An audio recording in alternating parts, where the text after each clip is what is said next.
The film opens deep in the Antarctic Ocean, in the heart of winter. A massive ship lies stranded in the frozen sea, trapped beneath layers of ice and snow. The captain does everything he can to evacuate the passengers safely, but the cold is relentless and survival is slipping away. Then, on a stormy night, through the howling blizzard, they hear it, a man's scream echoing across the ice. The captain and a few crewmen rush toward the sound and find a man half frozen, trembling, and begging, "Please, take me away, or kill me. Don't leave me here to suffer." Moved by pity, the captain brings him aboard, but as soon as he does, something else rises from the dark waters below. A monster. It wasn't after the ship, it was after him. Only glimpses are shown. Its massive arms, its long writhing tentacles tearing through the ice. The creature launches itself at the ship, and chaos breaks loose. Bullets do nothing. Even explosives fail to stop it. In desperation, a soldier fires a mini rocket, knocking the beast into the sea, but it doesn't die. Enraged, the creature begins shaking the vessel, cracking metal, tearing through the hull. Thinking fast, the captain strikes the ice near it with an anchor cannon, shattering the frozen surface and sending the monster plunging beneath the ice. The crew believes it's dead. It's not. When morning comes, the captain approaches the man they rescued. "What was that thing chasing you?" he asks. The man exhales, his eyes haunted. "You want to know? Then listen," and with that, his story begins. The man begins to tell his story, and the scene flashes back.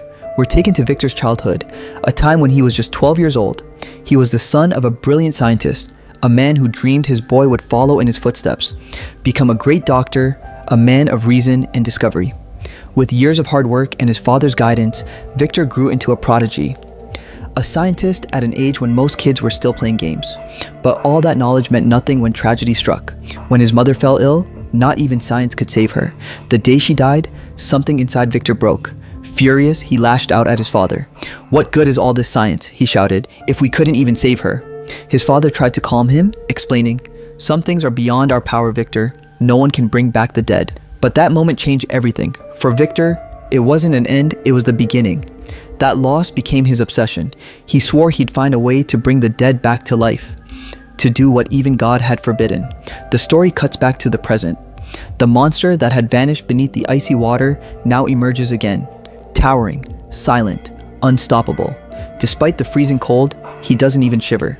And as his shadow rises from the depths, the screen fades back into Victor's past. Victor kept working relentlessly on his idea. He buried himself in his research, searching for any way, any spark of knowledge that could restore life. Years went by, and by the time he turned 30, he finally discovered something that would change everything. He learned how to reanimate human, using electricity and human organs. Victor presented his discovery before a room full of powerful businessmen, men who could fund his dreams. He demonstrated his experiment, showing them a body, half alive, twitching, moving under the current of his machine. The reaction was instant. The room filled with fear and disgust. "You're defying God," they shouted. "You think you can play creator?" But Victor didn't stop. He threw a ball toward the humanoid, and to their horror, the creature caught it and spoke. The crowd panicked. "Get out," they screamed. "Stop this madness." No one was willing to invest. Victor was forced to leave, walking away from his own creation, a half-living being writhing in agony behind him. But the rejection ran deeper than money. People had turned their backs on him because they feared what his discovery meant. They believed that if Victor succeeded, death itself would lose meaning, and the world would drown in the weight of immortality. A broken and disheartened Victor walked away from the ruins of his dream, but fate wasn't done with him yet. Soon after, he received a call from a wealthy businessman, a man with more money than he could ever spend, but with one problem: time. His body was failing him, his life slowly slipping away. For years, he had searched for a cure, a way to cheat death. And when he heard about Victor's experiment, his ability to awaken the dead, a dangerous kind of hope began to grow inside him. He met Victor privately and said, "I'll give you everything you need. Money, equipment, whatever it takes. Build your own lab, perfect your experiment, and when the time comes, you'll save my life." For Victor, it was everything he'd been waiting for, a second chance. Finally, someone who believed in him. Excited, he rushed to his brother William's home to share the news. William was proud, happy for his brother's success, and there, Victor met Elizabeth, William's wife, Elizabeth admired Victor's intelligence, but saw something in his eyes that frightened her. She warned him softly. "There's a line, Victor. A line between science and God. Use your knowledge to help people, but don't ever try to be God." Her words echoed in Victor's mind, but obsession has a way of drowning out reason. Victor left for a remote corner of the world, where no one would find him. There, hidden by mountains and fog, stood an abandoned mansion. Over time, Victor transformed it into something else. His own fortress, his laboratory, his castle. He ordered 2 massive silver towers, each designed to capture the raw power of lightning. He knew that bringing a full human to life would require an unimaginable surge of energy, something no machine on Earth could generate. So he turned to nature itself, lightning, the hand of creation. His plan was simple. When the storm came, the towers would draw its fury, and that power would breathe life into the body he was building. William and Elizabeth, despite their doubts, continued to support him. They helped him gather supplies, build the lab, and watched as Victor's madness turned into something far more dangerous. Faith. He wasn't chasing science anymore. He was chasing divinity. After the lab was finally built, Victor poured his entire soul into it. Days turned into nights, nights into months. He ran countless experiments, each one trying to bring a full human back to life. But no matter what he did, it failed. Exhausted and defeated, Victor stood among broken wires and shattered dreams. That's when Elizabeth spoke up. Calm but firm, she said, "Not like that, Victor. You're trying to make life without knowing what life really is. Start from the beginning. Look at yourself. Make it the way you are." Her words hit him hard, and this time they made sense.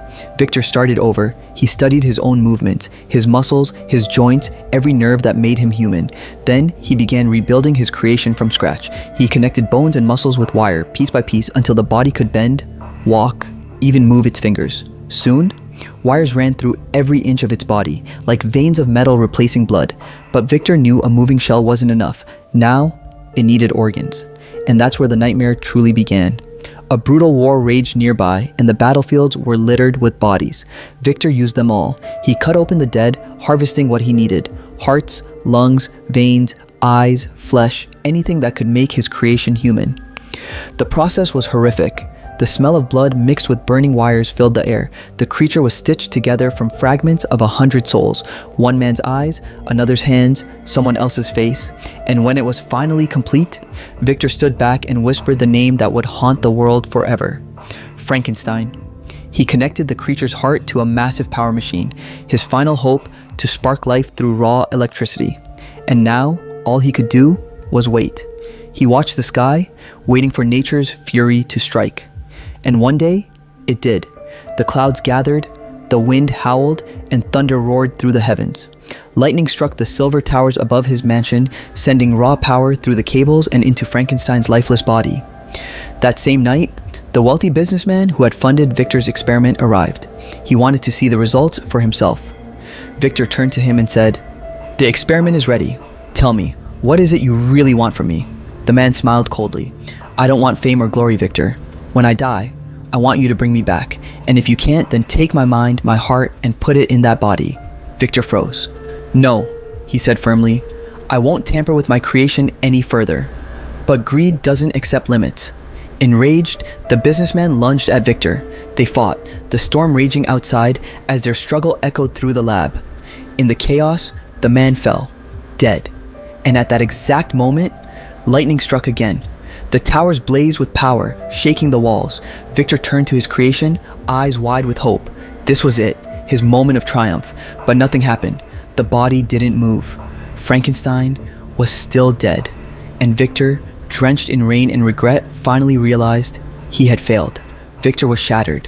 Everything he'd worked for, years of sleepless nights, endless calculations, every dream had turned into dust, and exhaustion finally pulled him into sleep.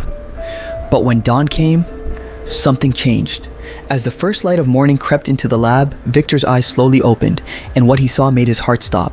Frankenstein was standing. The creature, wrapped in bandages, covered in scars, was alive. It moved, slowly and awkwardly, its joints crackling like rusted metal. The sound of its footsteps echoed across the cold stone floor. Victor's breath caught in his throat. His dream had come true, but what stood before him was no miracle. It was horror. The creature's movements were unnatural, jerky, almost mechanical, as if invisible wires were forcing its limbs to obey. Every inch of its body belonged to someone else, one man's arm, another's face, stitched together into something that should never have existed. It wasn't human, it was assembled humanity. And as Victor watched it try to walk, his pride turned into pure terror. He had wanted to create life, but what he'd made was a nightmare that walked.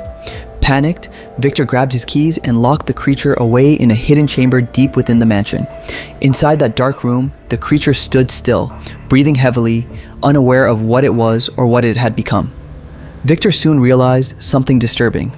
The creature's mind wasn't developed like a man's. It was like that of a newborn, blank, innocent, and confused. He had built a body out of death, but given it the mind of a child. Days passed, and Victor slowly began teaching the creature to speak. Standing before him, he pointed to himself and said, "I am Victor." The creature, mimicking his creator's voice in a deep, trembling tone, repeated, "I am Victor." That moment sent chills through Victor's spine. He had built life, and now it spoke his name. With each passing day, Victor kept teaching him how to live like a human, how to walk, how to eat, how to speak. A few days later, Victor's brother William arrived with his wife Elizabeth. Their visit caught Victor off guard, especially because Elizabeth was the niece of the very man Victor had killed. Victor hadn't yet faced her when she suddenly heard strange noises echoing from the basement. Drawn by curiosity, Elizabeth descended the stairs.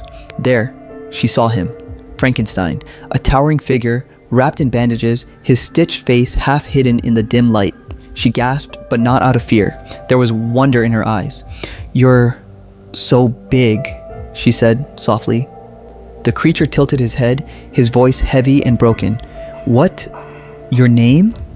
"Elizabeth," she replied gently, smiling. She didn't scream or run. Instead, she spoke to him like a mother to a child. Pointing around, she began teaching him words.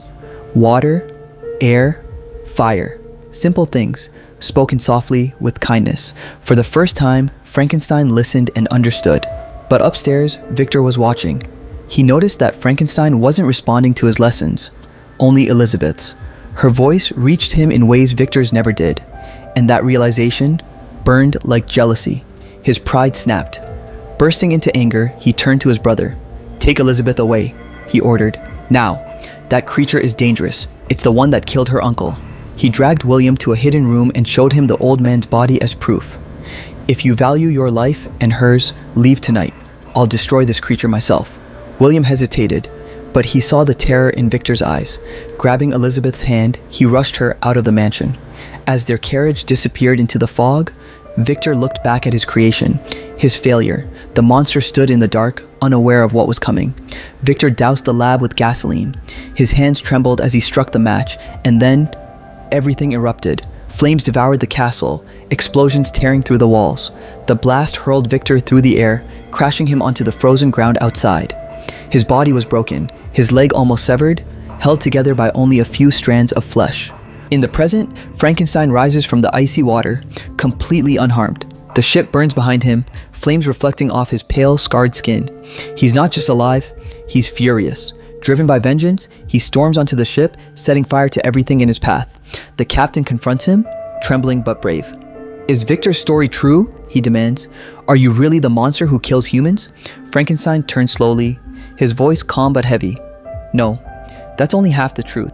I've never killed a human, but yes, I am angry with Victor, angry for what he did to me." His eyes burned, not with hatred, but with hurt.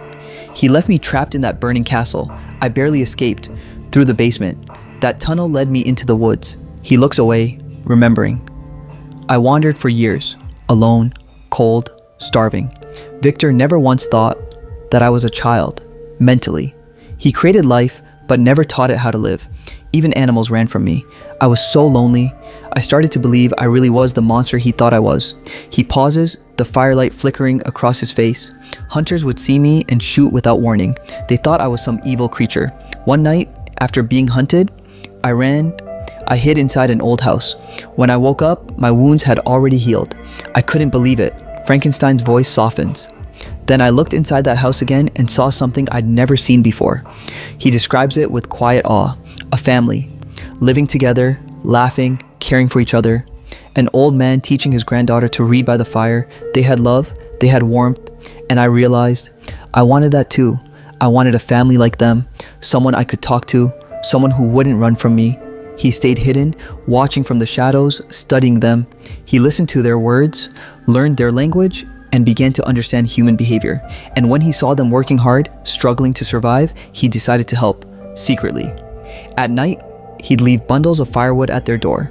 Sometimes he'd hunt a deer and leave it nearby. The family was confused, wondering who was helping them. Maybe it's God, the old man said with a smile. Time passed, and the family eventually decided to move to the city. But the old man stayed behind.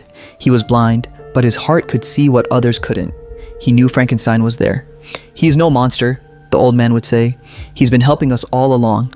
When the family was gone, Frankenstein finally stepped forward, revealing himself. The old man didn't flinch. Instead, he smiled softly and said, "Come in, son." For the first time in his life, Frankenstein was accepted, not as an experiment, not as a mistake, but as family. In the time Frankenstein lived with the old man, he learned what it truly meant to be human. The old man taught him to read, to write, and to understand the world around him. Day by day, Frankenstein began to feel more alive, more human than ever before. Then, one quiet evening, as the fire crackled between them, the old man asked a question that stopped Frankenstein cold. "Where did you come from, my boy?" Frankenstein froze. He'd never thought about it. He had no answer. His mind went blank, his voice trembling. I don't know." The old man smiled kindly. "Then remember, son, where were you last? Before you found this place?" Frankenstein thought for a moment. "Yes," he said softly. "I remember. The place I came from. I can go there." "Then go," the old man said. "Go find your truth. You'll learn who you really are." Taking those words to heart, Frankenstein began his journey. And after days of wandering, he found it. The same lab where Victor had created him. Inside, dusty papers and strange equipment still filled the room. As Frankenstein looked around, the memories came flooding back. The electricity, the pain, the lightning. That's when he finally understood. He wasn't born. He was made. He read Victor's notes, every page revealing more about the horrific experiment. Among the files, he even found Victor's address. And in that moment, a single thought took over his mind. He would go to Victor, not for revenge, but to ask. He wanted Victor to create another being like him, someone he could talk to, someone to share his loneliness with. Excited, he rushed back to tell his only friend, the old man. But when he returned, his world shattered. The cabin door was open, the floor was smeared with blood, and the old man lay there, barely breathing. He'd been attacked by wolves. Frankenstein dropped to his knees, tears welling in his eyes. "You can't die," he whispered. "You're all I have in this world." But before he could do anything, the sound of footsteps thundered behind him. The old man's sons burst into the room. Seeing Frankenstein hunched over their father, they assumed the worst. "Monster!" one of them shouted, before pulling the trigger. Bullets tore through his back. Frankenstein stumbled, confused, heartbroken as they kept firing. He ran into the woods, the gunshots echoing behind him, until finally he collapsed. They left him there, thinking he was dead. But by morning, his body stirred once again. He had survived.